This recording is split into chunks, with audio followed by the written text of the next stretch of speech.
అండి అందరికీ నమస్కారం. ఈరోజు శనివారం కదండి. ఏం వండుకుంటున్నారండి మీరు? నేనైతే టమాటా పచ్చడి చేస్తున్నాను. అది నార్మల్గానే చేస్తాను, కానీ రోటి పచ్చడిలా టేస్టీగానే ఉంటుంది. చూడండి ప్రాసెస్. ఫస్ట్ జీలకర్ర వేసుకుందాం.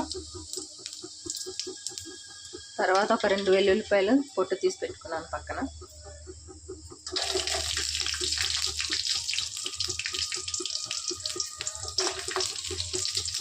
ఇది కొంచెం వేగినాక మనం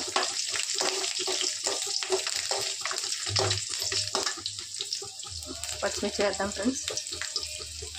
పచ్చిమిరపకాయలు అంటే కొంచెం ఎక్కువ వేసుకొని బాగుంటుంది, టేస్టీగా ఉంటుంది. ఈ పచ్చడి టమాటా పచ్చడి ఇది రోటి పచ్చడిలాగా ఉంటుంది, కానీ రోట్లో రుబ్బను ఫ్రెండ్స్ నేను. ఎందుకంటే ఇవి బాగా మగ్గించేయాలి ఇందులోనే. ఈ ప్రాసెస్ అంతా అయ్యాక మీకు మిగతాదంతా నేను చూపిస్తాను. ఈ పచ్చిమిర్చి కూడా బాగా వేగిపోవాలి. వేగాక ఇందులోనే కొద్దిగా ఉల్లిపాయలు వేసుకుందాం. వెరైటీగా ఉంటుంది, అన్నీ ఒకే టేస్ట్ కాదు కదా ఫ్రెండ్స్. కొంచెం ఉల్లిపాయలు అప్పుడప్పుడు మనం టేస్ట్లు మారుస్తుంటే బాగుంటుంది కదండి. ఇది అన్నీ బాగా మగ్గినాక ఈ టమాటాలు అన్నీ పండుగే కాదు ఫ్రెండ్స్, కొన్ని పచ్చివి కూడా పోసుకొని కొంచెం పచ్చివి కొంచెం పండుగ వేస్తున్నాను నేను. టేస్ట్ అయితే సూపర్ ఉంటుంది. ఇదైతే ఆయిల్లోనే మగ్గాలి. ఆయిల్లో మగ్గినాక చూడండి పచ్చివి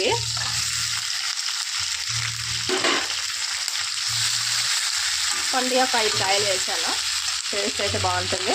మరి పచ్చి అయితే బాగుండదు కదా టేస్ట్, అందుకని కొంచెం పండుగ కూడా వేసాను. ఇది పచ్చివి పండుగ వేస్తే టేస్ట్ అనేది సూపర్ వస్తుంది. ఇదంతా అయితే బాగా మగ్గిపోవాలి. మగ్గినాక మనం సిమ్లో పెట్టేస్తాను ఫ్రెండ్స్. బాగా మగ్గినాక మళ్ళీ చూపిస్తాను మీకు ఫ్రెండ్స్. ఇప్పుడైతే కొంచెం దగ్గర పడ్డది, టమాటా మగ్గింది, కొంచెము ఇంకా మగ్గాలి. అందులోనే కొద్దిగా కారం వేసేద్దాం, కొద్దిగా. తర్వాత కొంచెం పసుపు వేద్దాం. తర్వాత కొద్దిగా ఒక 2 బొట్టల చింతపండు వేస్తున్నాను. నెక్స్ట్ కొద్దిగా సాల్ట్ కూడా వేసేద్దామండి. ఇది ఆయిల్లోనే మగ్గుతుంది కదా, ఇంకా మగ్గిపోతుంది. చూడండి ఇందులో కొద్దిగా కొత్తిమీర వేద్దాం. క్లీన్ చేసి పెట్టుకున్నాను కొత్తిమీర. ఈ కొత్తిమీర వేస్తే టేస్ట్ అనేది సూపర్ వస్తుంది.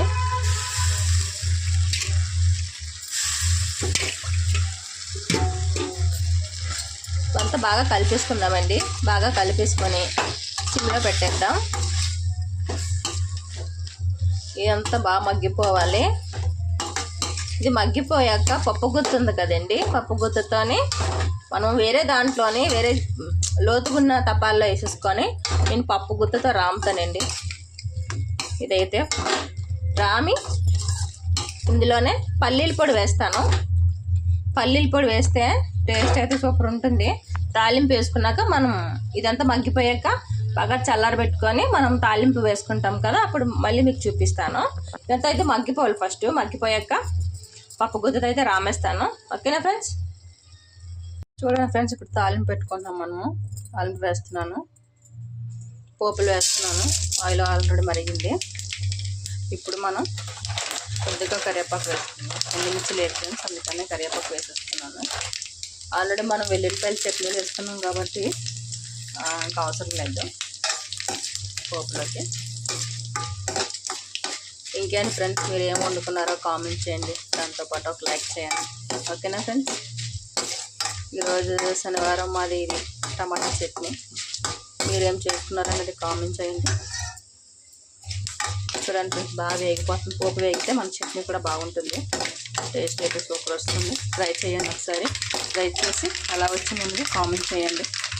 రెగ్యులర్గా ఒకే చట్నీలో మనం చేయలేము కదా, అందుకనే మనం మార్చాము. చూడండి నేను పప్పు గుత్తితో రాముకున్నాను. చట్నీ అయితే ఎంత బాగా వస్తుందో చూడండి. ఇదంతా సిమ్లో పెట్టుకొని కొంచెం సేపు మగ్గించుకున్నాం. ఇందులో పల్లీలు కూడా వేసేద్దాం, కొంచెం మగ్గినాక వేద్దాం. ఫ్రెండ్స్ చూడండి ఇప్పుడు బాగా మగ్గుతుంది. కొంచెం ఆయిల్ ఎక్కువ పడుతుంది ఫ్రెండ్స్ ఇందులోనైతే. కూర కాదు అన్న రోటి పచ్చడిలాగా ఉంటుంది. టేస్ట్ చేయండి ఒకసారి. ఇప్పుడు పల్లీల పొడి వేద్దాం ఫ్రెండ్స్. వేపుకొని పక్కన పెట్టుకున్నాను నేను మిక్సీ కొట్టి. ఈ పొడి వేస్తే దీని టేస్ట్ అనేది మారిపోతుంది. మా పాపకి బాబుకి అంటే చాలా ఇష్టం అండి. ఇది పచ్చడి ఎక్కువ అడుగుతుంది, మమ్మీ టమాటాలు ఉంటే చేయవా టమాటాలు పచ్చడి. ఇది కొంచెం మనం పల్లీల పొడి వేసాం కదా, కొంచెం మగ్గితే సరిపోతుంది. ఓకేనా ఫ్రెండ్స్?